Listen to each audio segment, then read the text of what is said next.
While this is the shortest arc, this is also perhaps the most significant segment of the series so far. It offers a deep insight into homunculi and also, once again, more details pertaining to the enigma that surrounds the Philosopher's Stone. We learn that the Philosopher's Stone lies at the core of every homunculus, and that they are not truly invincible, though extremely difficult to kill, as vividly demonstrated by Colonel Mustang. The arc also grants the Elric brothers and their teacher a moment of emotional relief, as they discover that what they transmuted was neither their mother nor their teacher's child, but something entirely different. This revelation comes after Edward overhears a conversation between his father and Pinocchio, reinforcing one of the series' most profound truths: you cannot bring back the dead through alchemy. Additionally, this arc expands on Colonel Mustang's character, revealing both his capacity for controlled rage and his moral intelligence. Despite his anger, he never loses his sense of reason, as seen when he orchestrates Lieutenant Ross's escape upon learning of her innocence in Hugh's murder. Finally, a chilling moment comes when Edward's father alludes to a great tragedy, which subtly foreshadows the darker events yet to come.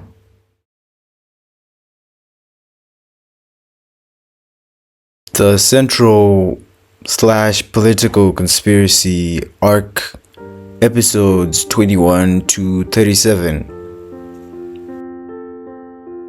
This arc begins in earnest as Edward Elric and the group, including Alphonse Elric, Winry Rockbell, and many other allies, uncover that King Bradley, the Pharaoh of Amestris, is secretly a homunculus. Early on, the arc delves deeper into the aftermath of the Ishvalan War. We see how Scar obtains his alchemical power and how Winry's parents died during the war. The arc brings action and political intrigue. The Elrics and their allies fight the homunculus Gluttony, while Roy Mustang attempts to push his way up the military ladder, only to discover that virtually everyone at the top knows about and works with Bradley and his plans. In episode 21, for instance, Mustang and the Elrics begin to realize the depth of the military infiltration. Edward becomes trapped inside Gluttony's stomach and there learns about the gate, which they pass through during their earlier attempts at human transmutation. Meanwhile, we learn that Envy orchestrated much of the Ishvalan War. He infiltrated the army as an officer and shot an Ishvalan child, which in turn triggered the war. The arc also reveals King Bradley's origins as a homunculus, the Sin of Wrath, created by Father, the mysterious figure behind the homunculi. In episode 28, the Elrics finally meet Father in his lair. They're shocked because he looks exactly like their own father, Van Oenheim. Father demonstrates extraordinary power. He heals Edward and Alphonse without performing a transmutation circle, and appears to bend or ignore the law of equivalent exchange. Meanwhile, the arc's political stakes escalate. Scar meets Solfjay Kimbley, the Crimson Alchemist, who had been involved in the creation of the Philosopher's Stone during the Ishvalan War. The Elrics and Winry head north in search of Scar, believing that why Scar and Mei Chang are immune to Father's antics may be the key to restoring their bodies. A major event takes place or happens in episode 31. We see Kimberly released from military captivity. He was in prison for killing his fellow soldiers because he refused to relinquish the power of the Philosopher's Stone.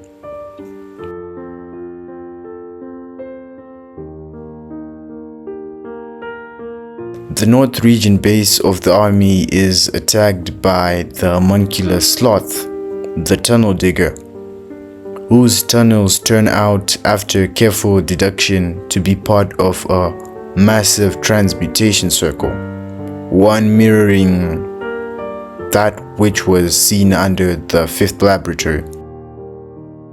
The arc ultimately ends with Edward, Alphonse, Winry, and Kimberly set to fulfill Pharaoh King Bradley's orders, capturing Scar. It's also revealed that Bradley's son is actually the homunculus Pride, the first and strongest of Father's creations. In short, this arc brilliantly brings relevance to supporting characters and shows you that even when you think you've seen it all, the story still has far more depth. The ideological, moral, and political layers are rich. I mean, you almost end up questioning the goodness of characters you liked and the so-called evil of characters you disliked when you truly understand their motivations. You could spend a lifetime dissecting this arc. Hats off to the mangaka of Full Metal Alchemist. Just wow.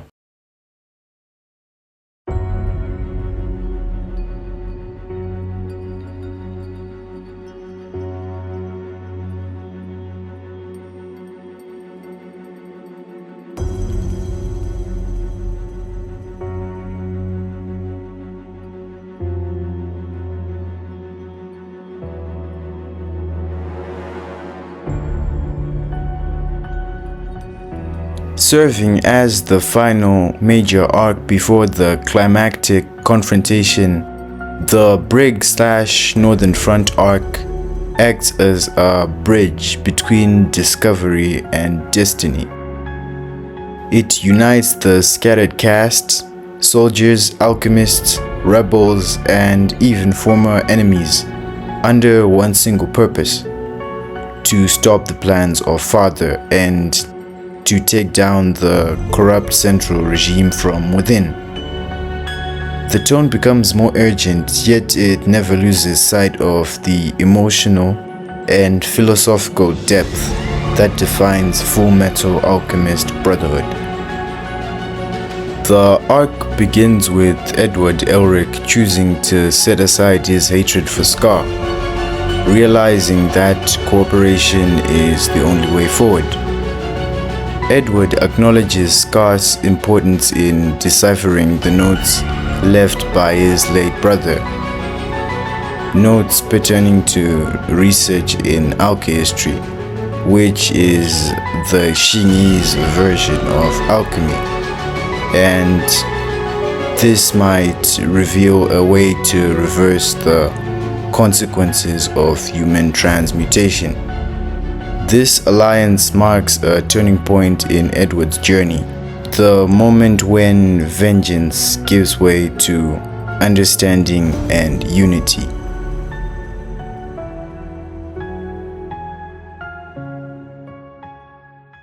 One of the most pivotal moments in the entire series occurs in episode 40, which unveils the true origin of Father and his connection to Van Hohenheim, his doppelganger.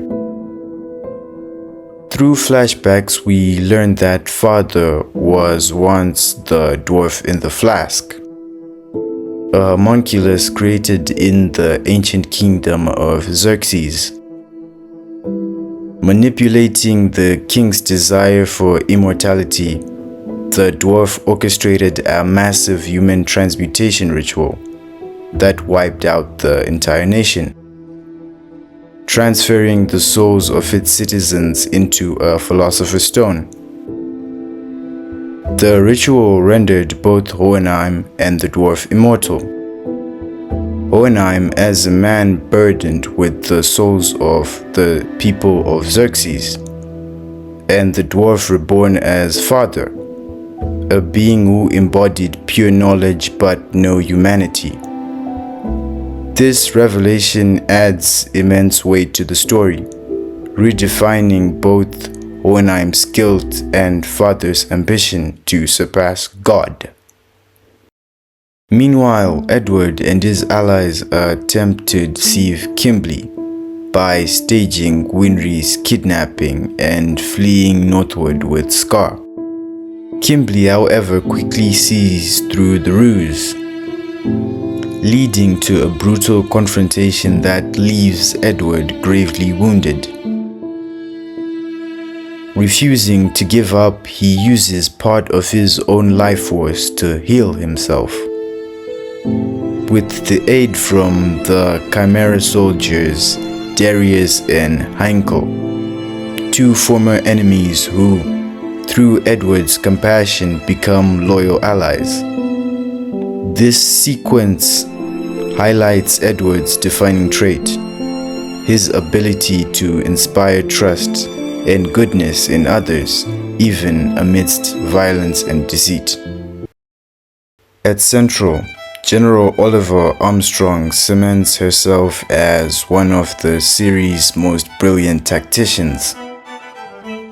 After coldly killing General Raven, one of the high-ranking officers, seduced by the promise of immortality, she infiltrates Central's inner circle, pretending to align with King Bradley's philosophy of strength.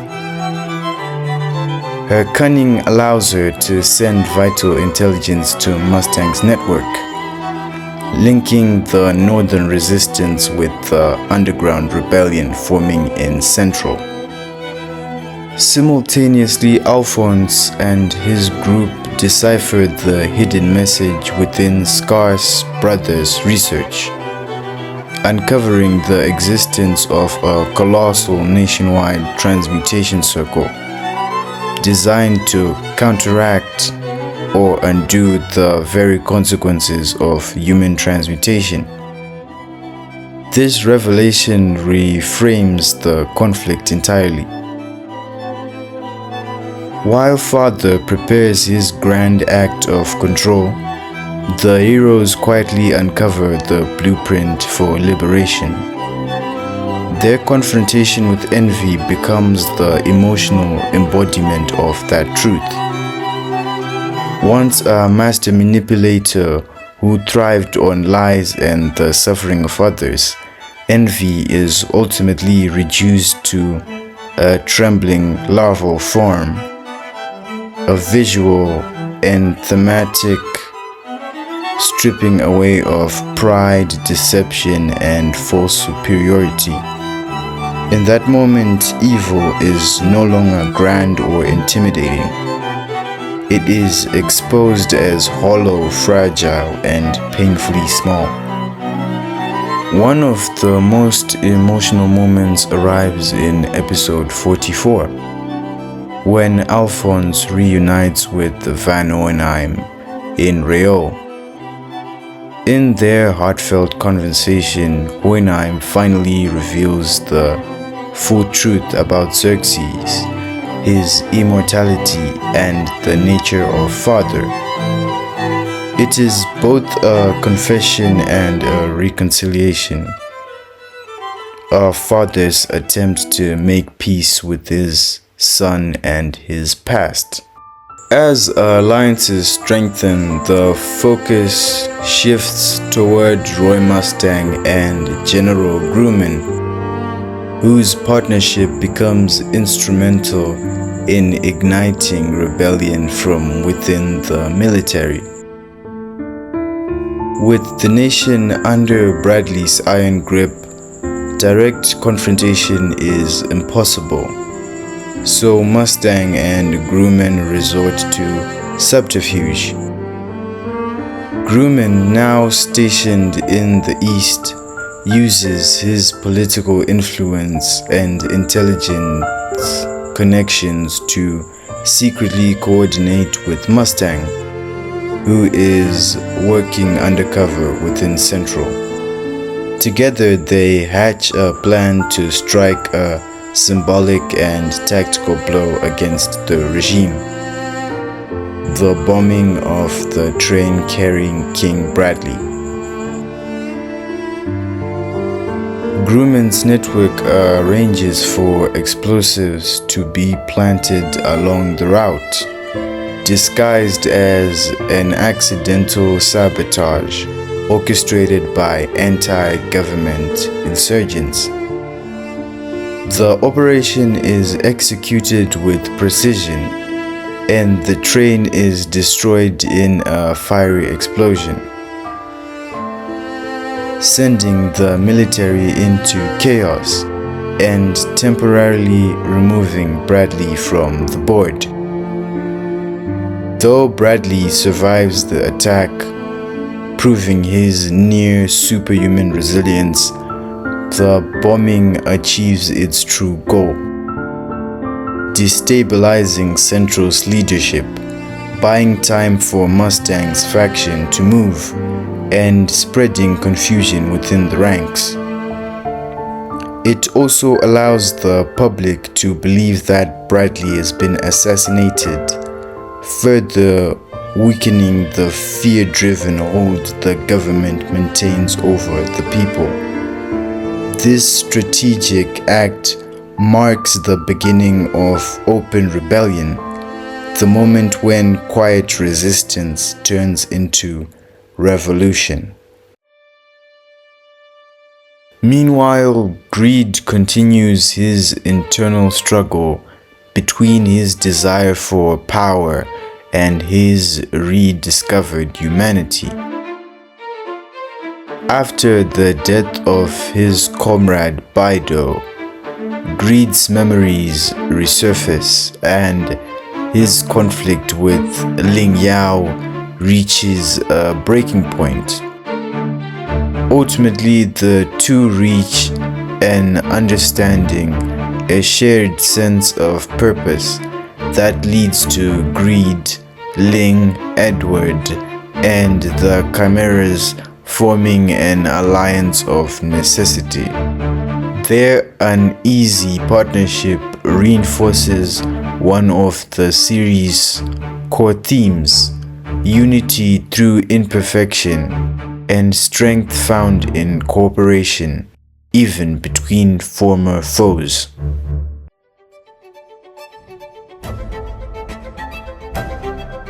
The arc concludes with the aftermath of the train bombing and the tightening of threads across Amestris. Every major character is now in position for the final battle. The heroes aligned, the villains exposed, and the nation teetering on the brink of transformation. The Brig/Northern Front arc stands as a masterclass in pacing and storytelling, balancing action with revelation and strategy with emotion. It shows how rebellion is not just fought with weapons or alchemy, but with intelligence, sacrifice, and the courage to trust those once considered enemies.